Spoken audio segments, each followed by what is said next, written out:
2017 was a year of great challenge around the world, marked by conflict and political upheaval. But it was also a year of great accomplishment at Peace and Hope International, or as we are known in Latin America, Paz y Esperanza, and all that was made possible by you, our partners.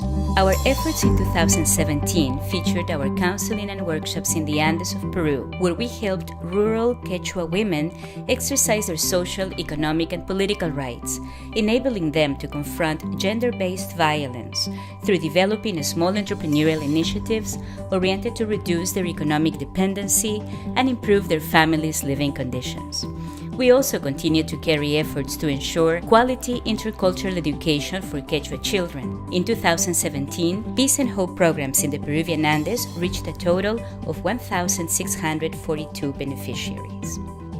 Another key program was our work in the Department of San Martin in Peru, where we helped deaf children and teens, their parents, siblings, teachers, and friends to learn sign language so that they can communicate with effectiveness, which is essential for deaf citizens to exercise their fundamental rights despite the material scarcity many of them experience. Through the Halfway House of Good Treatment in Huánuco, Peru, Peace and Hope continued offering support to young survivors of sexual violence and their babies. The shelter offers integral rehabilitation services, including psychological, educational, and spiritual support, legal representation, adequate nutrition, and a safe place to live. Thanks to your support, this year more than 60 young survivors received treatment.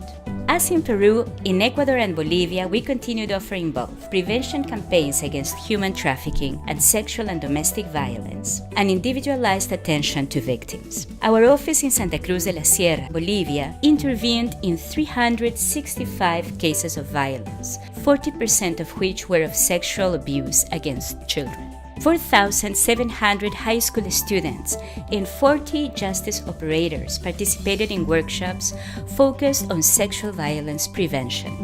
In the Peruvian Amazon region, we increased our legal defense of the rights of indigenous communities, where people suffer violence and threats from corporations that want to expel them from their lands. We provided free legal representation and psychological support to survivors of the internal armed conflict in Peru, where years later, families are still looking for justice regarding massacres and systematic disappearances of their loved ones.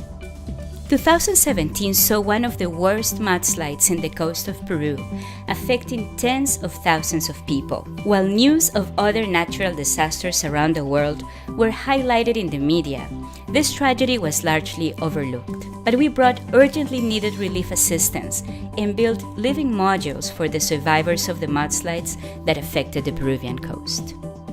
One of the most exciting events of 2017 was our expansion into Brazil, Chile, and Colombia, effectively growing the reach of the organization deeper into Latin America and setting the stage to provide a wealth of programs in these areas in the near future.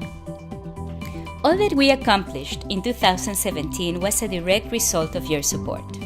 We thank you for your commitment, and we ask you that now, as we move forward and grow, you take time to give to this important work via the methods shown here. Gracias. Thank you again for your partnership and prayers, and for joining us in our passion for justice.